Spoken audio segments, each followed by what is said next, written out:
Bismillahirrahmanirrahim. Assalamualaikum warahmatullahi wabarakatuh. Alhamdulillahil wahidil qahar al-azizul ghafar mukawwiril laili 'alan nahar tadhkiratan lidawil qulubil absar wal i'tibar alladzi iqadha man istafahu fahadihi dar. Allahumma salli wa sallim wa karrim wa adim ala sayyidil mukhtar wa ala alihi wa sahbihil akhyar.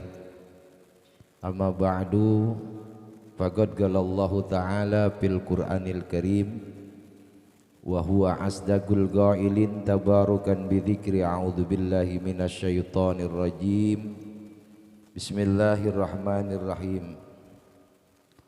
Walaqad karamna bani adama wa hamalnahum fil barri wal bahri wa razaqnahum minat thayyibat wa fadalnahum ala katsiran mimman khalaqna tabdila.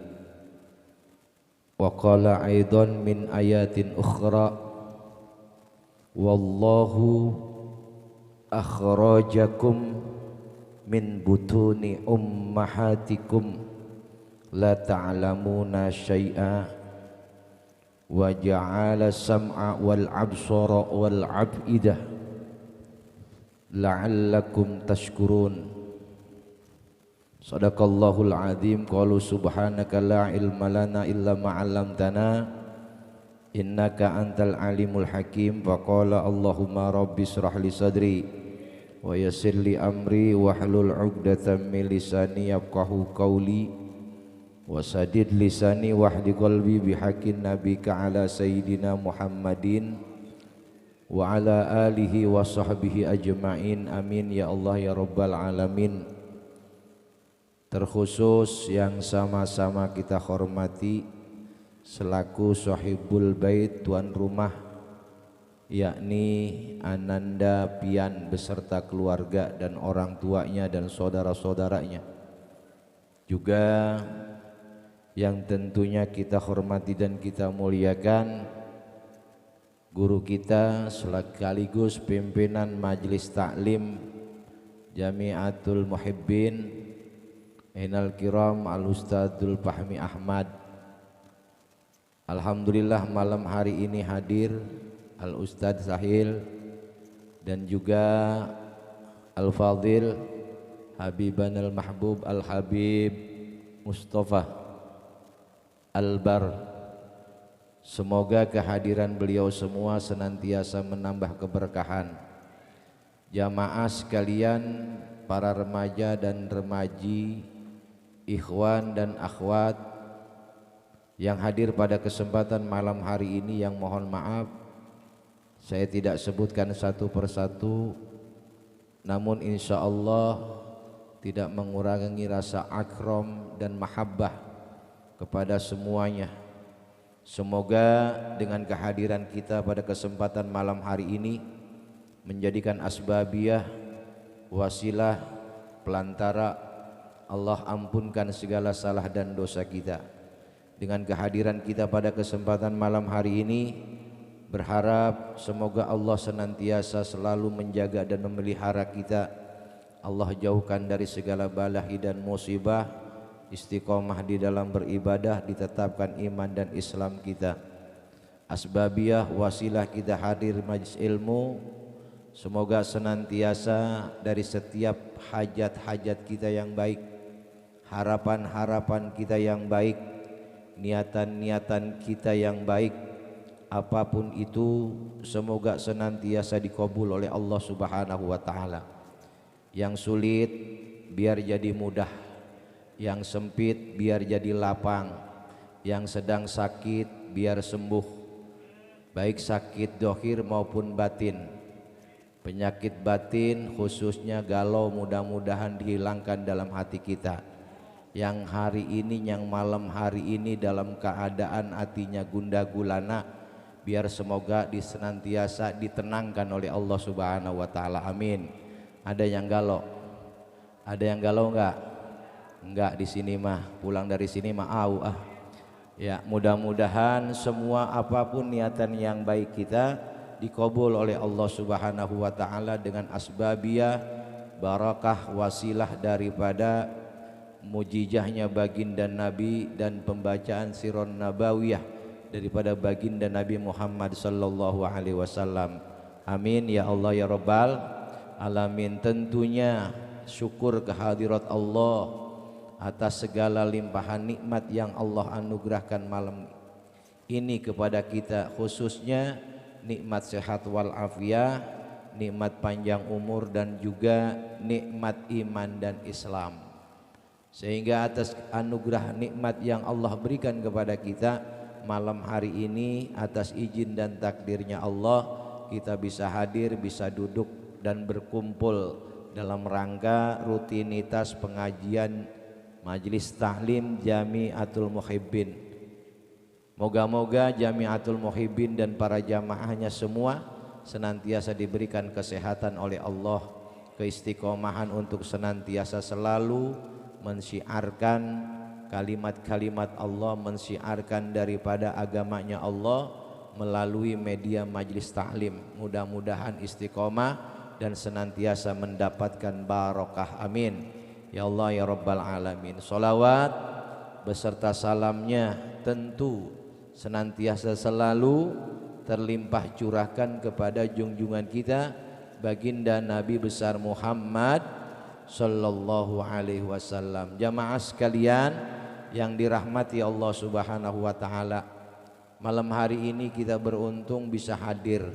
Malam hari ini kita tergolong orang-orang yang istimewa, yang menjadikan pilihan Allah Subhanahu wa taala bisa hadir, bisa duduk, bisa berkumpul dalam satu halaqah, dalam satu tempat yang insya Allah memiliki nilai kebaikan dalam pandangan Allah. Kesempatan ini jarang kita dapatkan. Kesempatan ini jarang didapati oleh manusia-manusia yang lain. Sebab kenapa? Sebab kesempatan ini menjadikan tolak ukur kita untuk pencapaian bekal kita nanti di akhirat. Manusia itu adalah makhluk yang sempurna, makhluk yang dimuliakan oleh Allah. Kesempurnaan dan kemuliaan makhluk yang namanya manusia tentunya ini tidak terlepas daripada fasilitas yang diberikan oleh Allah dengan segala kenikmatan-kenikmatan yang Allah hadirkan dalam hidupnya. Proses kehidupan manusia itu ada 3. Proses kehidupan manusia itu ada 3. Pertama, manusia mengalami proses kehidupan di alam butun, yakni di alam rahim, di alam perut ibunya. Selama 9 bulan kurang lebih manusia mengalami kehidupan di dalam perut ibunya, yang sehingga ketika kehidupan di alam butun ini diberikan fasilitas dan kenikmatan oleh Allah, dijaga dan dipelihara oleh Allah. Coba kalian bayangkan, kalau bukan peliharaan Allah, kalau Allah tidak memuliakan manusia secara akal dan logika, yang namanya kehidupan di dalam perut yang begitu sempit dan sirkulasi udara yang tidak begitu mencukupi, secara akal kita nggak bakalan bisa hidup, bener nggak? Bayangkan, jangankan hidup di dalam perut yang ruangnya cukup kecil, umpama dah kita masuk kamar nih, kita masuk kamar yang ukuran 3 meter kali 3, yang tingginya kurang lebih 2,5 meter. Lalu di dalam kamar itu semua sirkulasi udara kita tutup, pintu kita tutup, jendela kita tutup, Semua ventilasi dan sebagainya kita tutup. Matiin tuh lampu, kira-kira ngap apa enggak? Ngap. Itu yang ukuran 3 meter kali 3 meter. Nih bayangkan, yang ukuran perut ibu kita sebesar apa sih? Tetapi karena kebesaran Allah dan ini dijaga oleh Allah, yang sehingga walaupun kehidupan di alam butun yang memang sekalipun itu menurut logika dan akal kita ada kemustahilan manusia untuk bisa hidup, tetapi karena rahmatnya Allah, karena Allah memuliakan dan menjaga manusia, maka rata-rata dalam usia kandungan 9 bulan manusia bisa hidup. Betul apa betul? Ini rahmat Allah, ini yang dijaga oleh Allah. Itu fasilitas yang diberikan oleh Allah. Fasilitas kita kan manusia itu biasanya tergantung ketika dia menjadi manusia ada proses untuk mengkonsumsi. Sebab manusia perlu yang namanya nutrisi, yang sehingga andai pun di situ tidak ada makanan, tetapi melalui saripati makanan yang dimakan oleh ibu kita, maka alhamdulillah kehidupan terjaga, sehingga si jabang bayi kita yang ada di dalam kandungan sehat walafiat. Walaupun barangkali hanya sebatas mengkonsumsi saripati makanan yang dimakan oleh orang tua kita, khususnya ibu. Inilah kehebatan Allah yang diberikan kepada manusia, keistimewaan yang diberikan kepada manusia, yang sehingga itu semua kurang lebih 9 bulan kita hidup dalam kandungan. Itu proses yang pertama, ada kehidupan. Lalu setelah kurang lebih 9 bulan masuk proses kehidupan yang kedua, yakni memasuki fase kehidupan alam dunia. Proses kehidupan alam butun dengan proses kehidupan alam dunia berbeda. Cara Allah memuliakan, cara Allah menjaga, dan cara Allah memberikan kenikmatan beda lagi. Yang sehingga itu semua dimuliakan oleh Allah, diberikan fasilitas dan sebagainya. Maaf, ketika kita lahir ke alam dunia, masuk fase kehidupan kedua yakni alam dunia, kita itu tidak punya apa-apa. Betul, kita tidak ngerti apa-apa, benar. Bahkan kita enggak paham apapun.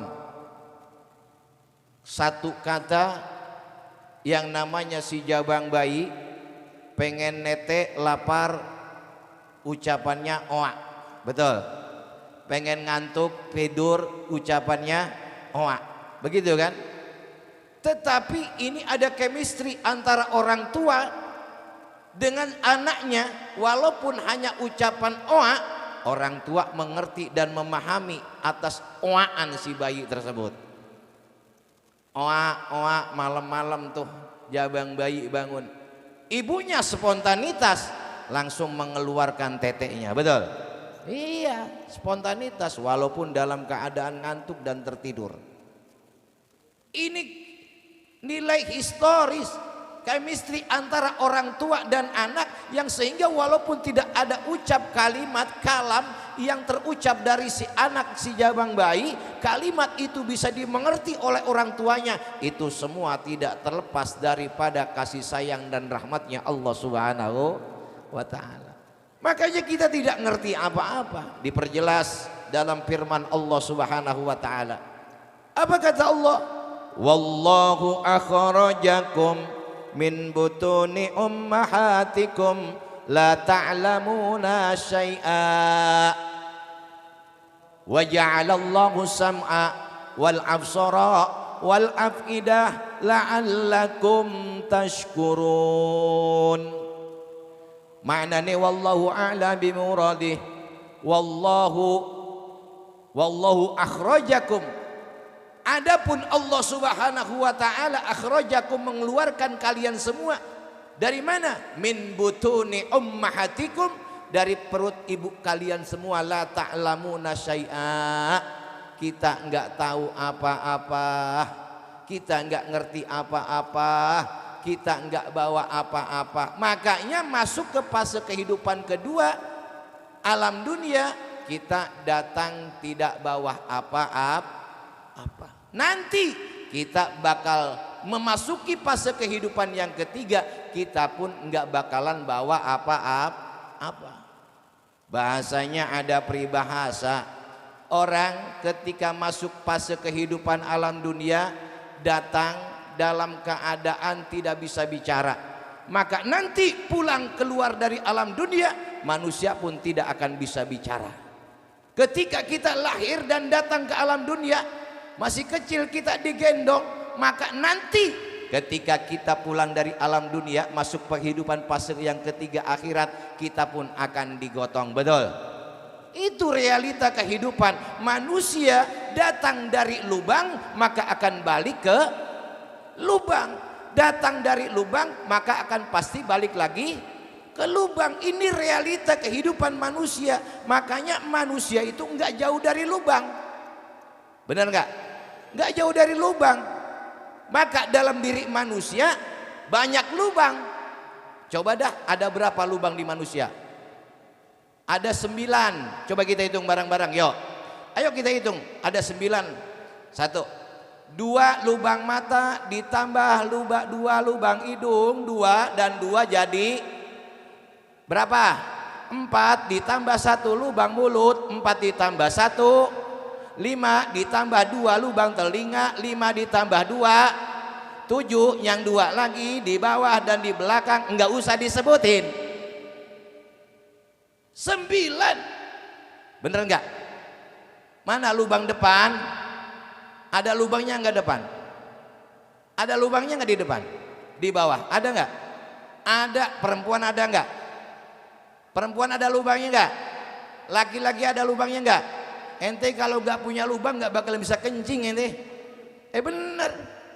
Orang jutaan bahkan ratusan juta biar bisa kencing ada. Yang enggak bisa kencing berobat sampai itu. Makanya kencing itu merupakan nikmat dari Allah. Benar enggak? Tuh, 9 lubang yang ada dalam diri kita. Nah, itu semua maka harus kita jaga. Harus kita pelihara. Dari perkara apa? Dari perkara-perkara yang akan menjadikan kita hina.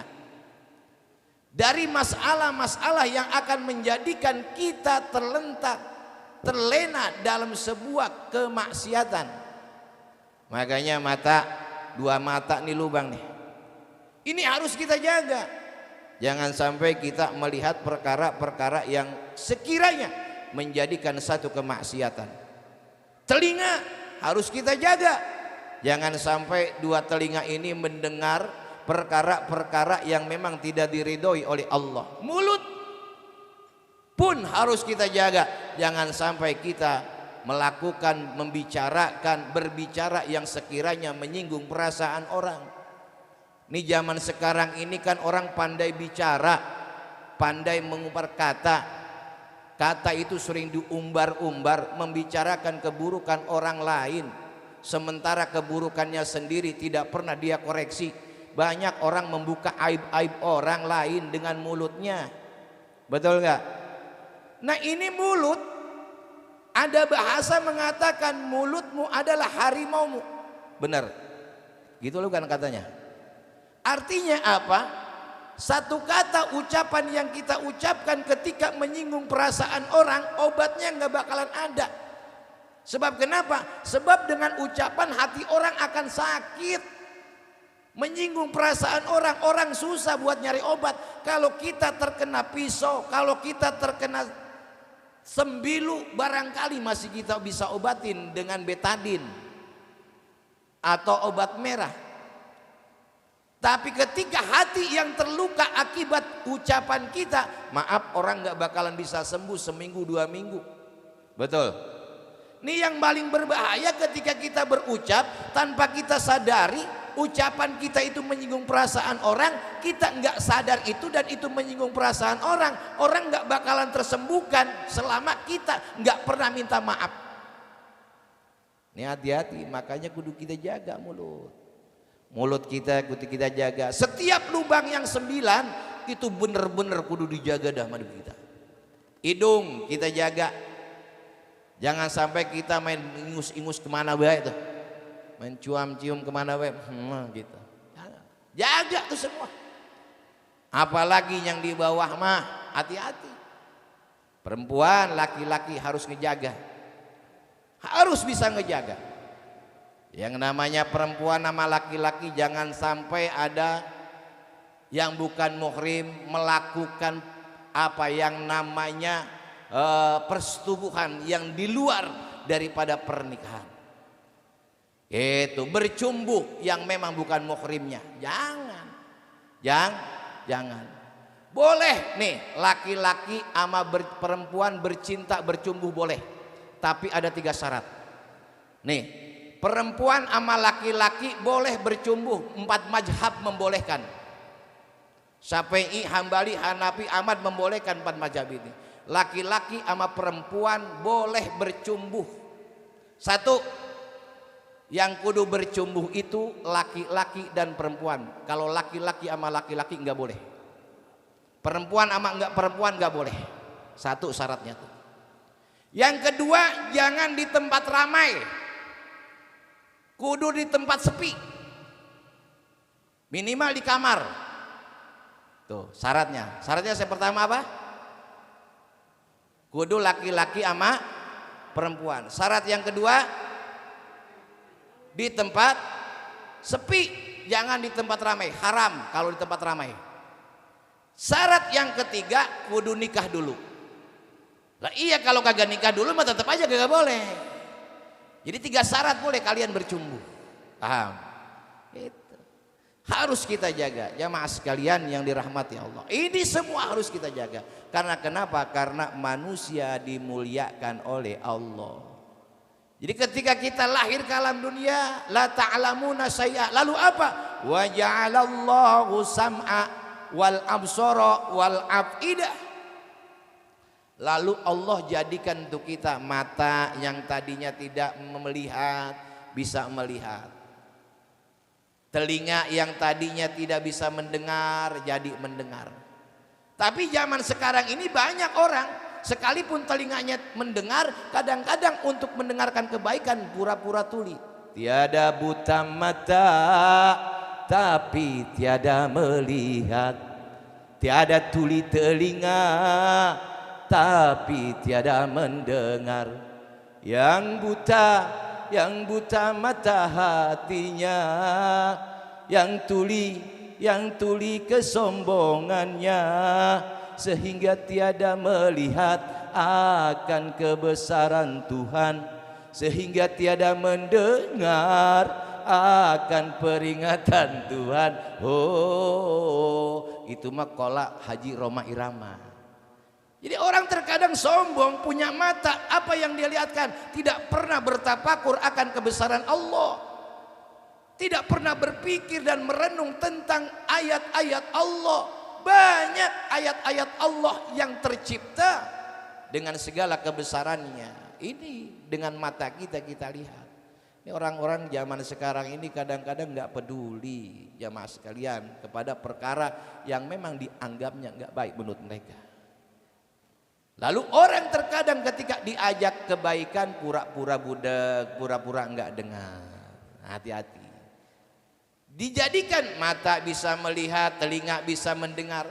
Sam'a wal absara wal afidah. Tertanam afidah, rasa rohama di antara kita. Manusia itu dalam hatinya, sekejam-kejamnya manusia, pasti ada sifat sayang dan kasih terhadap sesama. Orang kalau udah nggak ada sifat sayang, nggak ada sifat cinta, nggak ada sifat ruhama dalam dirinya, maka bukan manusia. Bukan manusia. Orang ketika saling menjatuhkan satu sama lain, ini bukan sifat manusia, ini sifat binatang. Sebab kenapa? Sebab sifat binatang itu saling menjatuhkan. Coba lihat, mana saling menjatuhkan? Nih, ayam. Ayam kalau lagi makan bareng-bareng diempanin suhu sama kita, prak diaurin. Tuh kadang-kadang lu udah tahu dia lagi matokin di situ banyak. Ada temennya yang ikut makan, dia serenteng juga. Padahal itu juga belum tentu habis. Orang makanya kalau sudah ada sifat itu udah enggak sifat binatang lagi, udah ada sifat manusia. Jadi hal-hal yang semacam itu udah sifatnya sifat hewani. Ini banyak zaman sekarang. Kenapa sebab itu semua? Karena sudah tidak dengar lagi, tidak bisa mendengar lagi fatwa ulama, tidak mau lagi duduk di majelis taklim, enggan untuk mendengarkan kebaikan-kebaikan yang sehingga hawa nafsunya dia kedepankan. Ya, itu makanya sifat-sifat hewani itu harus kita tinggalkan. Jadi manusia tertanam rohana. Semua ketika itu Allah berikan sam'a wal absarah wal af'idah. Tujuannya untuk apa? La'allakum tashkurun. Tuh kita syukurin itu semua. Kita syukurin, mata bisa melihat, kita syukuri.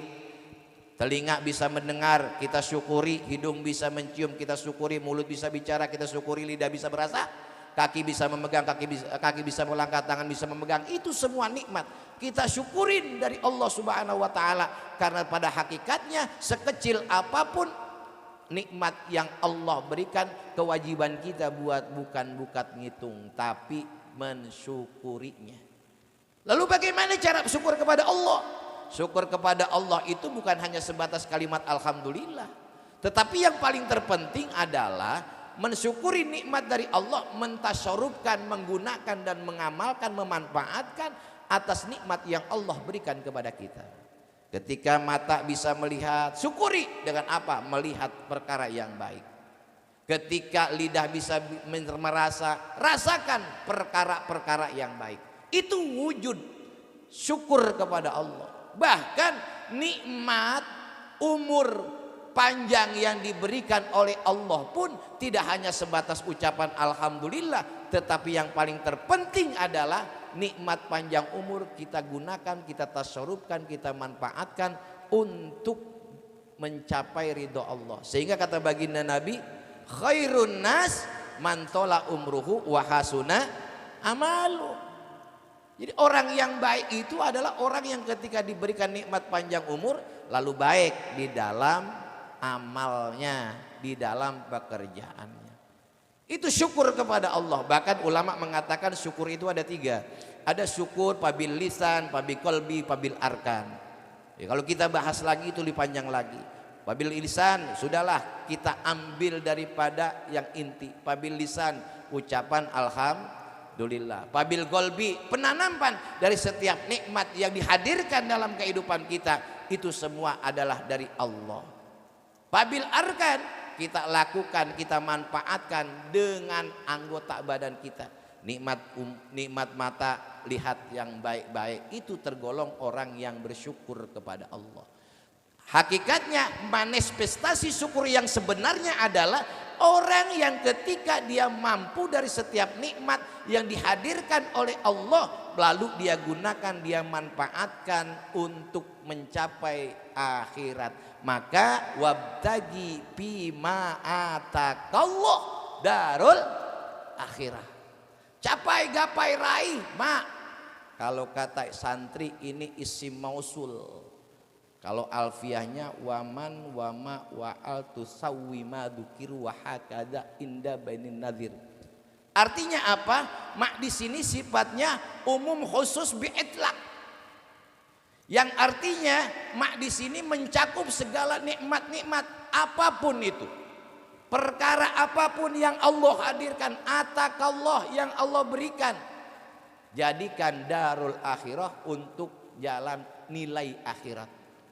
Makanya materi diberikan oleh Allah. Bagaimana agar menjadi nilai akhirat? Materi itu kita manfaatkan untuk nilai kebaikan. Semua apapun.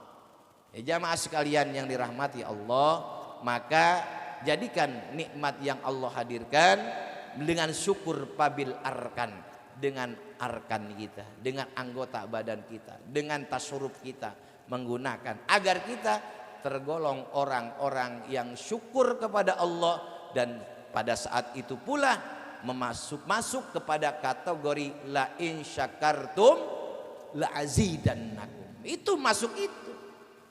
Jadi sebetulnya penjabaran la in syakartum la azidannakum itu mencakup segala hal yang ketika kita pahami dan kita mengerti, maka dari la azidannakum ini sifatnya adalah umum daripada keberkahan itu sendiri.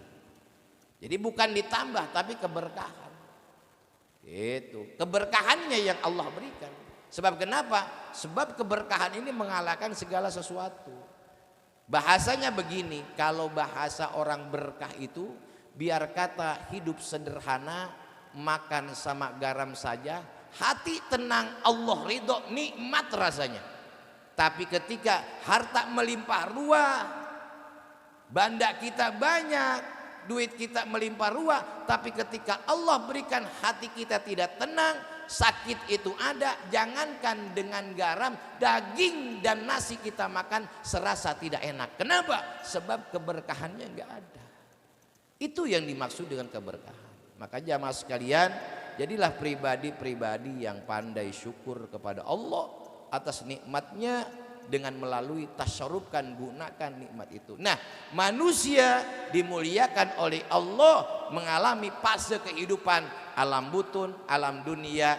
Kelak nanti kita akan pulang ke rahmatullah, memasuki fase kehidupan yang ketiga, yakni alam kubur atau alam barzah.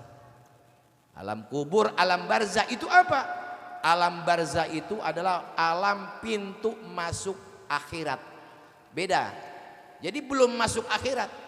Jadi masih alam pintu masuk akhirat. Makanya disebut alam barzah.